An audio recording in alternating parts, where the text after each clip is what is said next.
Oliver Sacks, A Life with Books. This video explores the journey of a remarkable man whose life was profoundly shaped by his love for reading and literature. A prolific neurologist and author, Oliver Sacks, 1933 to 2015, spent nearly 50 years treating rare disorders, converting complex case studies into global bestsellers like Awakenings. Cross-disciplinary impact. His deeply humanistic case studies heavily influenced external writers and were adapted into several mainstream movies and operas. Poet laureate of medicine, highly decorated by organizations like the Guggenheim Foundation, his final memoir, On the Move, was published just before his death in 2015. Oliver Sacks, a dedicated doctor, a prolific writer, and above all, someone who held a deep and lifelong love for books.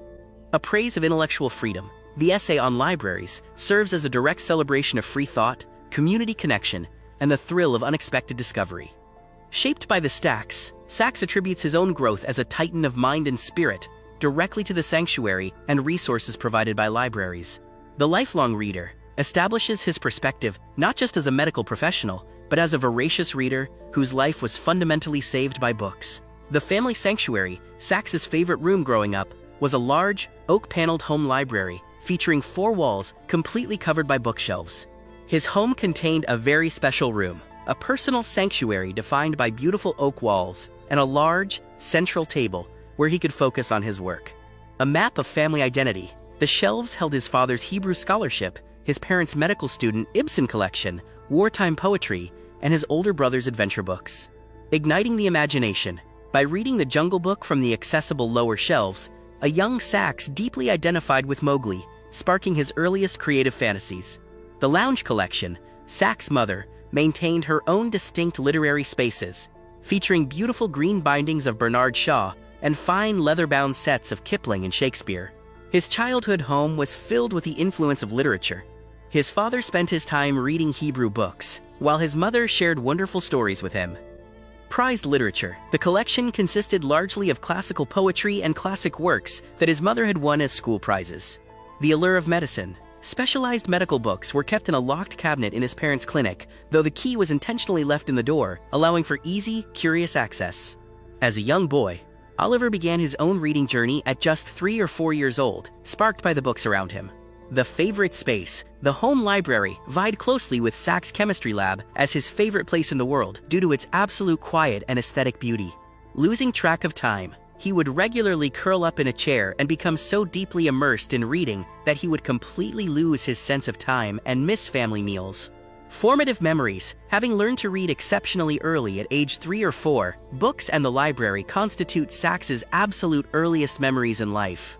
The Willesden Public Library became a cornerstone of his childhood, serving as a very important place in his life and development. The Library, located just a 5-minute walk from his childhood home, the Willesden Public Library served as the ultimate foundation for Sacks's intellectual growth. The happiest hours. The public library was the setting for his happiest childhood hours, and the place where he notes he received his, quote, real education. He cherished the library. It was a space where he was granted the freedom to explore and choose his own books, fostering his independence. While he did not enjoy his time at school, the library provided a joyful alternative, becoming his favorite place to study and learn.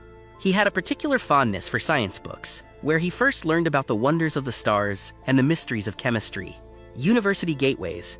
Attending Oxford gave Sacks access to 2 massive historic institutions, the Radcliffe Science Library and the legendary Bodleian Library, founded in 1602. Serendipitous discovery. In the Bodleian, he stumbled upon the forgotten works of 19th-century improvisational wit, Theodore Hook. Biographical inspiration. Becoming completely obsessed with Hook, Sacks utilized the tranquil atmosphere and rare materials of the library to write a dedicated biography of him. Subterranean holdings. Sacks' absolute favorite Oxford space was the Queen's College Library, featuring a magnificent Christopher Wren building and a vast underground maze of stacks. Tactile history. He experienced the profound thrill of holding ancient 16th-century books. At the Bodleian Library, he encountered history firsthand, engaging with incredibly old books that dated back to the year 1602. Gaining a sense of language, exploring original editions of Darwin, Sir Thomas Browne, and Jonathan Swift introduced Sacks to historical literature and shaped his own grasp of English prose. The library was a place where he found hidden secrets, including a captivating book about the life of a funny man named Theodore Hook. He also frequented the Queen's College Library, which he considered to be the most beautiful library of all. Exploring further, he discovered hidden shelves deep under the library, where he unearthed many old, literary treasures. Later, when he moved to New York, he lived in a small home without a desk, but his commitment to his writing and love for books remained constant. Subterranean holdings. Sacks' absolute favorite Oxford space was the Queen's College Library, featuring a magnificent Christopher Wren building and a vast underground maze of stacks. Tactile history.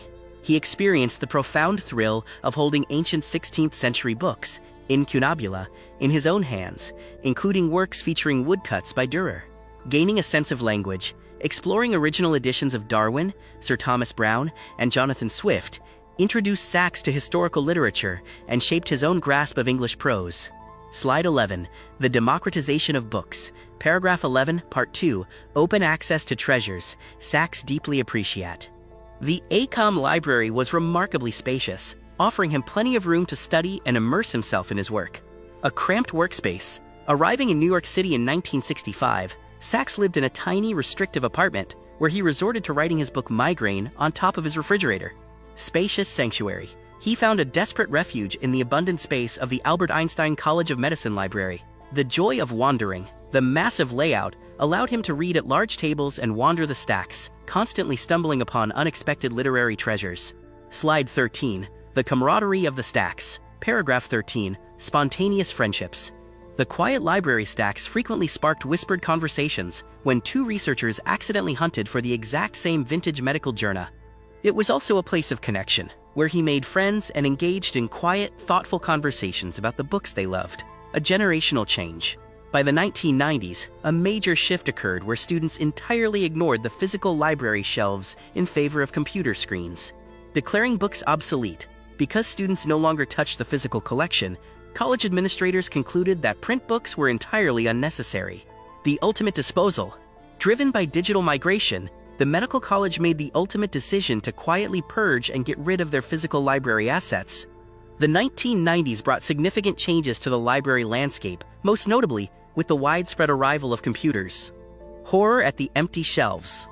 Visiting the library after a brief absence, Sacks was horrified to find the once overflowing shelves completely bare and stripped of their history.